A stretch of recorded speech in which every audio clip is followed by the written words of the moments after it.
Welcome, my friends, to another episode of Heroes of Kriegeland.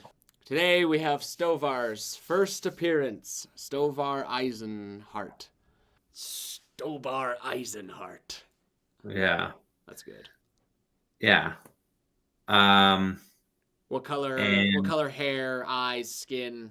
Give me a physical description of him. I know he's just a he's dwarf, but he's a mountain dwarf, so he spent a lot of time like not in the sun. So we'll say he's like pretty pale. He's got the dark black hair, hazel eyes, and long hair, you know, long beard, or like does he go like pure just mustache? No beard? no, he's got like a beard with like the braided mustache down each side. Okay. So So big, full, braided beard and long black hair. yeah, Okay. Just lets it run wild. yep. All right.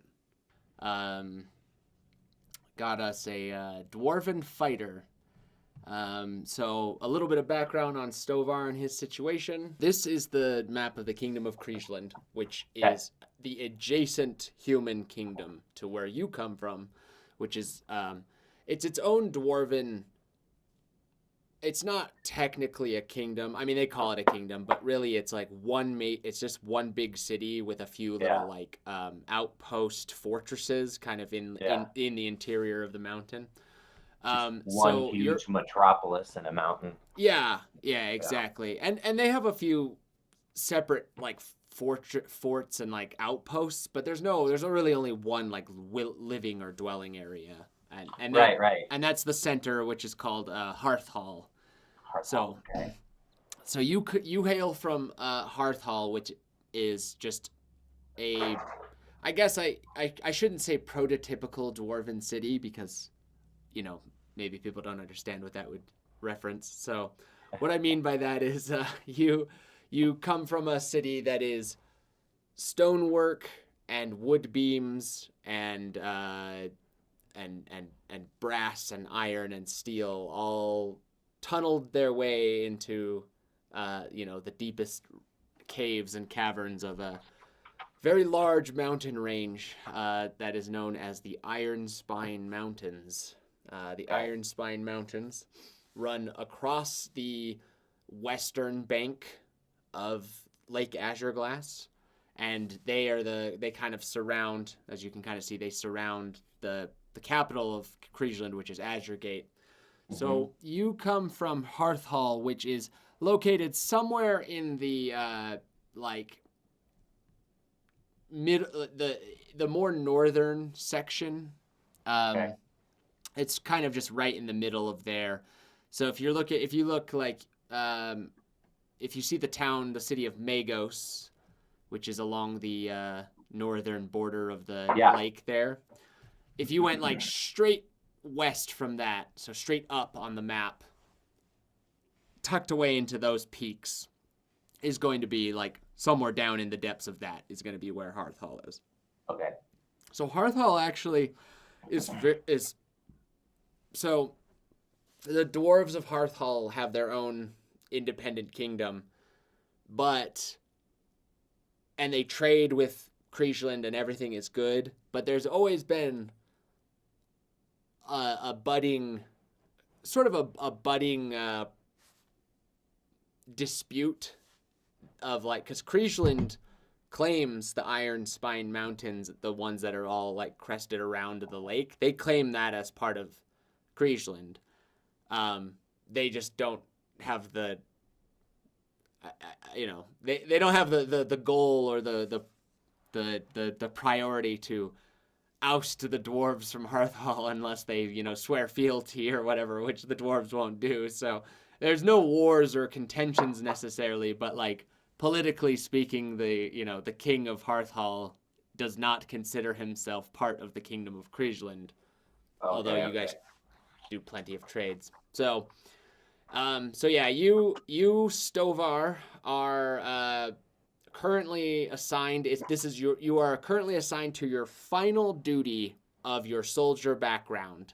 Okay. You are on your very last like ordered instructions, and you're currently in a kind of an outpost fortress that's off a little ways from Hearthhall. It's a fortress called Hearth Shield, and it is the fortress and gateway to the surface, like the pathways down into Kriegeland. Okay. So you stand at the heavily guarded gateway within the small dwarven fortress of Hearthshield. It's been some time since your last excursion to the surface, and you blink heavily as the light of the sun pierces through the steadily widening opening. The massive stone slab slides upward at the whim of a dozen steel chains as wide as your arms, sliding through intricate mechanisms in the surrounding walls and ceilings. Dwarven craftsmanship at its finest. Hearthshield, the furthest outpost controlled by the Dwarves of Hearthhall, and main entry to the commerce of the human kingdom of Kriegeland. With you stands the rest of the Dwarven Guard. With you stands the rest of the Dwarven Guard to the heavy-laden caravan of fortified wagons. Their mission nearly the same as yours, as you are approached by your unit captain, Graxamar Flamebeard. So, Graxamar is just biggest, thickest, bushiest, doesn't braid or brush or do anything, just full wild savage man beard that just kind of like flares out in front of him like a garden gnome. But he's always in, he's always in his iron helmet, locked perfectly set plate mail armor, shield over his shoulder, axe and warhammer at his side, just depending on what he's fighting. The quintessential dwarven military captain. The first thing he comes up to you and he's just kind of like, "All right, rabbit," which is what he's always called you because you're swift for a dwarf and you like to dodge and the dwarven way is to block, not to dodge. So he's like, "Listen up, rabbit." And I'll bang my shield when he does it. Like I'm paying attention. Yeah, he's like, you know your duties of this last official mission. He's like, "So, just in case you need a reminder," and he like kind of slaps you on the head lovingly. Yeah. He's like, "As soon as you're done with this escort mission, these caravan goods are a gift for the new king of Kriegeland, who's going to be visiting the town of Crestcall in that kingdom.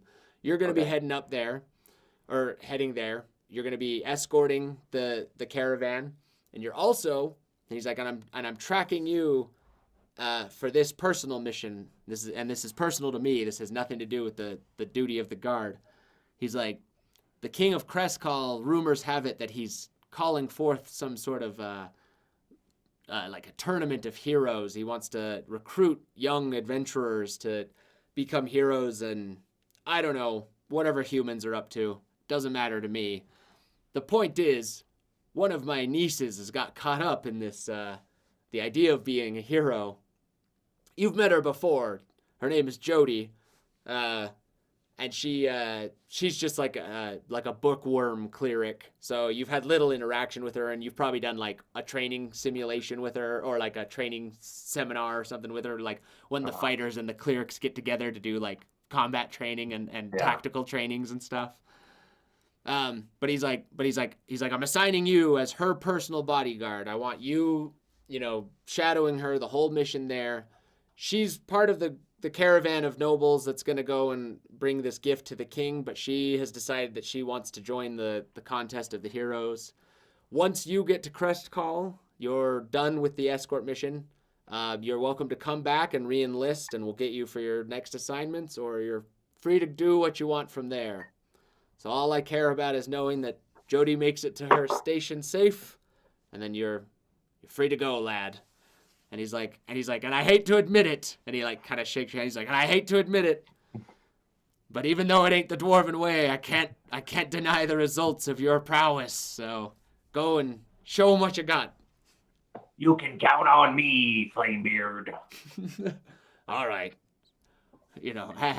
At ease and dismissed. So you guys roll out. You have your starting equipment just from like the first level stuff. So generally speaking, you kind of just you guys head down the mountain paths There's a couple of like scouting troops of dwarves that come up the side of the path, and they'll talk about like, oh, we saw some like orcs in the distance, but when we tried to like, we were expecting them to try to ambush us, but when we like engaged them, they didn't seem too interested and whatnot. But just keep your eyes peeled and whatnot. So, but you guys kind of just truck down through the mountain cavern, kind of southeast, and you wind your way through some foothills. It's a couple days go by. By the time you get to the actual main road along the coastline of Azure Glass. I don't know if your character has been out this far from Hearthhall at this point. If he has, it was maybe once. Okay. So this is maybe as close as he ever has traveled out. Okay. And then you guys hit the main road, and you have some conversations with Jody and with some of the other dwarves around the like campfires at night and stuff like that. One of the more particular topics is kind of the political gossip of of Kriegeland. So you find out, and you didn't know any of this, but you find out along the way that the king of Kriegeland is the new king. So he's recently become king because his father died. So the original, the current king is Alroy II. So Alroy the First. You hear about this story, which you actually weren't familiar with because you were young and just training and whatnot. So, and you're not really. I doubt you're interested in the politics of human kingdoms outside of your own stuff. But Alroy the First was a knight in the king's army that became close. He became close with the ruler at the time, whose name was King Frenzern. And then one day, King Frenzern brought the like court of nobles together, and he made like a royal decree, and he renounced the crown, and he gave it, and he claimed to give it to the only member of the court that deserved to be king, and he gave it to Alroy the Knight. And then there was like the political strife and the fallout with like the royal family was immense, but Alroy the First ended up living to be like, he ruled like for a long time, and he ran like a pretty good age of peace and prosperity that kind of like led into like several decades of like kind of a golden time of Kriegeland's expansion. It was he was the king that resided over the like victory. There's a famous battle called the Battle of Azure Glass, where the underwater, known as the Deepwater Kingdom of like fish people and like sea giants and stuff, they attacked Kriegeland and tried to sack Azure Gate and like take and like conquer the surface world. And the Heroes of Kriegeland were part of that, with King Alroy at the helm of that, them defeating that. And that was like 50-ish years ago or something like that. So, but anyway, there was then the pressure. So even though Alroy the First had a good reign, there was the political pressure kind of jumped back up because he didn't have an heir until he was like 61. And then he died from falling off a horse a decade later. And so now Kriegeland is in kind of the political tensions that were once under the surface are kind of restored, and now there's a 10-year-old in charge of the whole kingdom. So that's kind of like, that's generally what they're discussing about like Kriegeland stuff, because they're bringing one of the carts is like a gift wagon essentially for the new king as like a gift from the king of Hearthhall. So but I like it.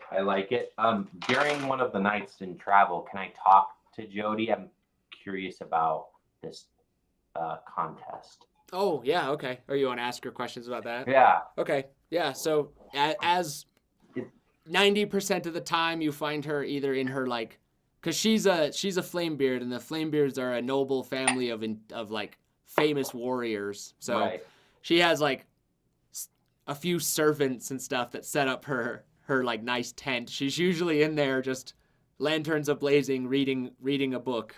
And Captain Flamebeard is her dad? Uncle.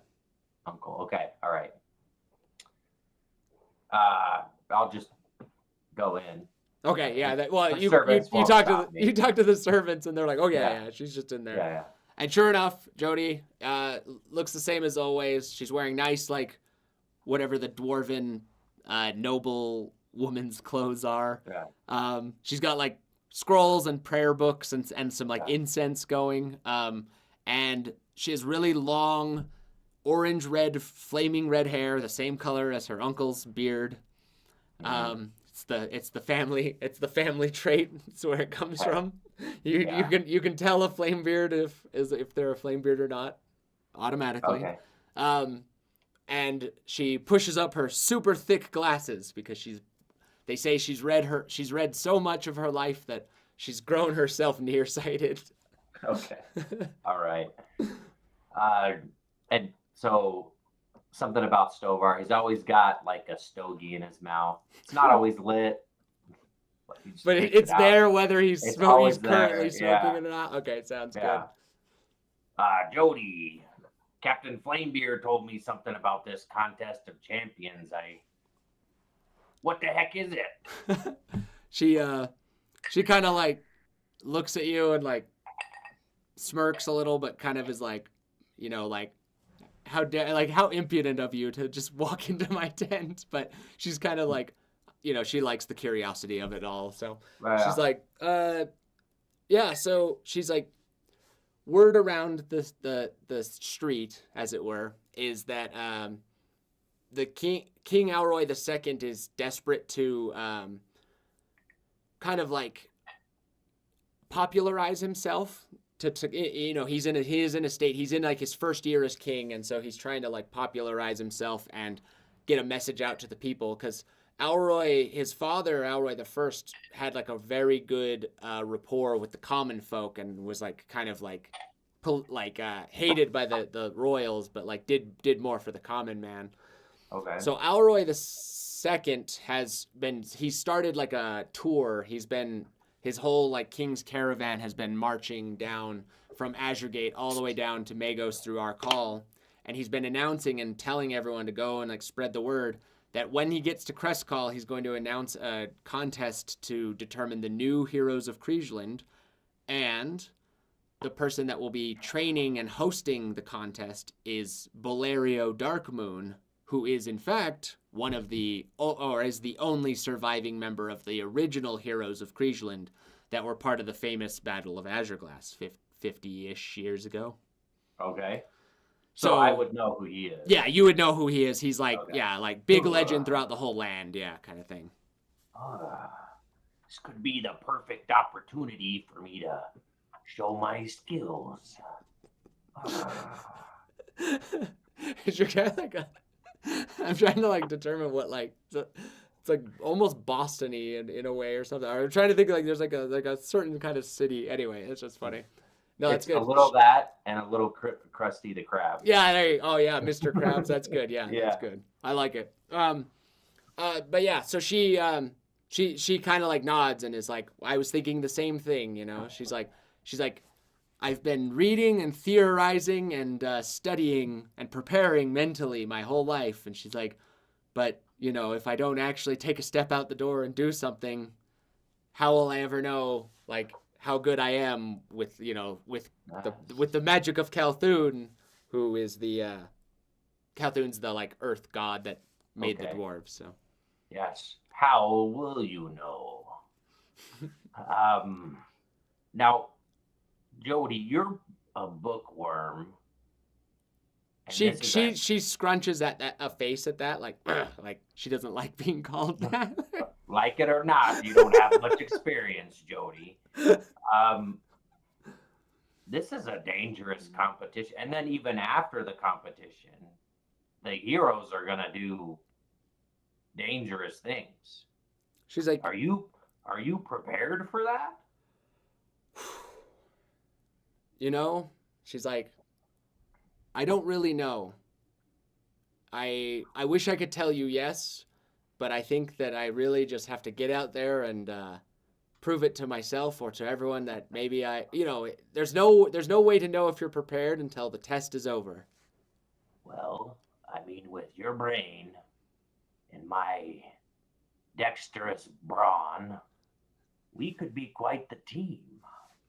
She's like, yeah, that's true. She's like, I mean, obviously, like we always meshed well with training, Yep. simulations or practice squads, and there was that one time that we faced off against those goblins in that cave way. She's exactly. And think about it. The dwarves are always fighting in the same formations, in the same way. There's got to be more to it, Jody. She's kind of like, well, yeah, I suppose thinking outside the box is. It's not a strong dwarf. It's not a dwarven strength to think outside the box, but maybe this is a dawn of a new era, a progress, as it were. All right, it's settled. I'm going with you, Jody. She's like, all right, I love it. And then she we'll enter the competition together. She's like, well then, the best of luck to both of us. And then she kind of smirks and is like, have a good night, Rabbit. You too, bookworm. You too, bookworm. And I'll leave before she even says anything. All right, so you guys go rolling in, and you arrive upon the city of Crestcall. The city of Crestcall is pretty newly established. It's only been around a few decades. It's right on the edge of the frontier next to the Great Ebonwood, so it was kind of a dangerous concept to build a city so far out from like the main road that hasn't quite been like reconnected over from there, but it was home to the Heroes of Kriegeland, who basically established it as like a township, and so there was a little bit of like a migration to it. So it's a medium-sized town, but you wouldn't know that from getting to it in these last few days as you approach, because as you're on the road heading that way, there are travelers and merchant caravans and circuses and mages and merchants and everything you can possibly think, trucking their way, tents as far as the eye can see, follower camps, guard posts, military units. The place is swarming, so this once tiny town is now just flooded with people. And as you approach, they remind you, and Jody reminds you because she's the cleric and would know this, and you probably just forgot, because it's not the biggest holiday for the dwarves, especially when they live underground, but it is now the summer solstice, and on the summer solstice, Mathandis Feast is celebrated, which is like the biggest human like celebration. It's a giant feast where all of the church and the township and the nobles all like bring a giant like they create a giant feast in the center of town, and you're supposed to like everyone can eat free for a day type thing. Mm-hmm.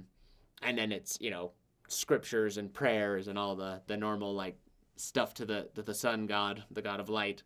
And in this case, you guys kind of struggle to get through, and you're trying to get to like the town center where you're supposed to be getting the offloading the carts, as well as meeting up, and you get there, and they've established a very like a huge wooden stage that they've kind of like you can tell it's put together fairly well, but it's like not meant to be there. It's been like built over top of like other structures and stuff. Okay. And there's like royal guard banner and banner holders and all sorts around this thing. And you can tell that's probably where the king is. And then as you guys approach and get closer, trumpeters blare out, and like a hush kind of begins to start like falling over the crowd as a small boy in an ill-fitting crowd stands on the highest wooden podium. An elderly wizard in a blue and red robes hobbles up next to the young king. He twiddles a few fingers, and a small sparkle enchants the boy with an amplified voice as the king delivers this speech. On this, the day of Mathandis, because he is 10. So, On this, the day of Mathandis feast, and the centennial of 5400. The year is 5400 since the foundation of the human calendars and all that stuff. I, Alroy II, King of Kriegeland, hereby declare the official tournament of Heroes of Kriegeland begin. Everyone knows the story of the Heroes of Kriegeland, about the 3 brave warriors that led the defense of Azure Gate against the Deepwater Kingdom. The same heroes that vanquished the corrupted Grand Priest that gained control of the great and powerful Tide Rake. Tide Rake is one of the artifact weapons and the chosen weapon of the water goddess Cisnea. Lysander High Forest, noble archer of the elves of the great Ebonwood, Victor the Pure, holy knight of Mathandis, and Balerio Darkmoon, wizard of arcane mastery, he says while gesturing to the old wizard that's on the stage next to him. Okay. The same Balerio whose call to action has reached your ears and mine. Kriegeland will one day again need heroes, and we wish for the kingdom to revel in the knowledge of their protectors. And so, with commission of the crown, we shall have the contest magically displayed for all of Kriegeland to bear witness to their new champions. Behold, Balerio's finest work, the Arcane Engine! And then everyone starts like cheering, and they start blowing trumpets again, and like fanfare music starts playing as this weird cobbled together like piece of like machine. It looks like machinery to you, like almost like you could see some like dwarven influence in how it's like shaped and like molded, but it's just this weird like brass like altar with these like glass and like brass tubes coming out of it that like are built into like a wooden podium, and there's like these strange like jewels that are kind of built onto these like wired rods that kind of stick out, and it's all now mounted onto this big like luxurious royal palanquin that's now pulled up by like a big team of horses. And then as they pull it up onto the stage, Balerio starts talking to some, like, you can tell they're like some wizards and like mages that are like there to assist him, and he's like telling them to get into place and like what to do, and they start like, casting spells to like activate certain parts of the engine. And then the king continues his sentiment, and he goes, "Any would-be hero within the sound of my voice has until sundown to approach the arcane engine. Balerio will assign you a runic symbol that will allow you to enter into the portal." And as he says that, the assistants finish their stuff, and next to, like, on the ground, just in front of the stage, just in front of the arcane engine, a big, like, kind of, like, pinkish, fiery portal kind of swirls into existence. And then you start to see people just start moving through the crowd slowly. One every 100 people or so starts kind of moving closer and checking it out and oohing and ahhing, and they start to approach, and Balerio starts like casting a little like spell on them, and then people start walking into the pink portal. And Jody looks at you and goes, "All right, I'm going in." I'll go in too. Okay, so you guys head over. And he casts a little thing. He has a really raspy old man voice. He says a few words over you that you don't understand. Arcana speak. Okay. You don't really feel any different, but he just is like, "All right, you're ready. Get in there." And then you walk into the portal. And it takes you away from the normal high noon ruckus into a complete shift, like opposite. And you are now in the blank darkness of the void where you stand. You can see yourself as plain as daylight, but all other details of existence are removed. You stand on a blank field of nothingness. Suddenly, a swirl of pinkish light rips into being, and a human steps through. A tall, overweight human in his late 40s with a brown handlebar mustache. And he kind of looks at you, and you guys start to like size each other up a little bit, but then like a female voice echoes out. and from the darkness, and addresses you both, stating, "This is your partner. Please wait while your match is prepared." So then he kind of looks at you and he starts rubbing his belly, which the bottom of his gut sticks out of his like leather armor like it's ill-fitting. And he starts like rubbing his belly a little bit, and he's like, "Yeah, well, I didn't think they'd give me some little pipsqueak to be on my team, but I guess I'll make do." You better watch your fucking mouth. And I'll light my cigar. He's like, "Ooh, All right. We got a tough one here. Well, that's good." He's like, "Name's Tuck Biggins." Offers a big, calloused, gnarled hand to shake. Okay. I'll shake his hand. Okay. I'm Stovar. He's like, "Well, All right, Tuck.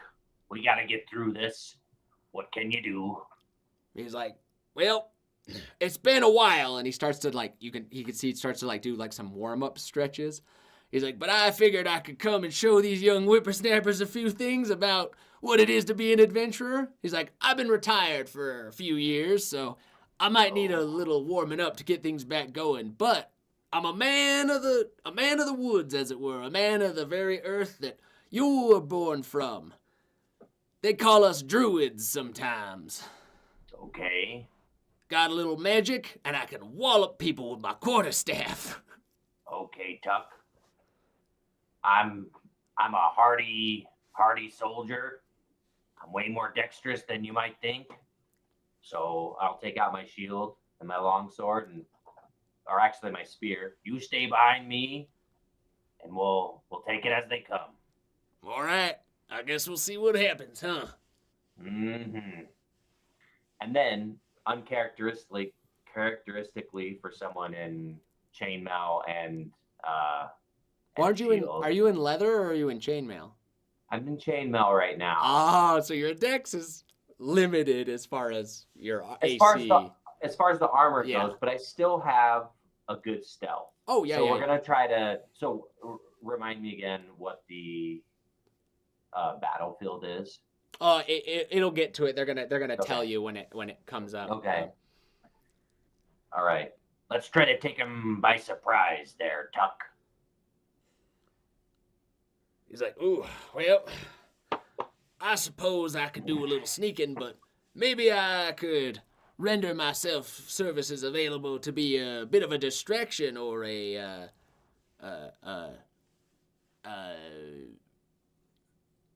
circus show, as it were, for you to sneak up on them." Ah, little bait and switch there. "Yeah, sure." He's like, "So I guess what are we supposed to do then?" Well, if we're on a team, I guess there's another team that's gonna try to take us out. Yeah. "Well, I guess we wait then."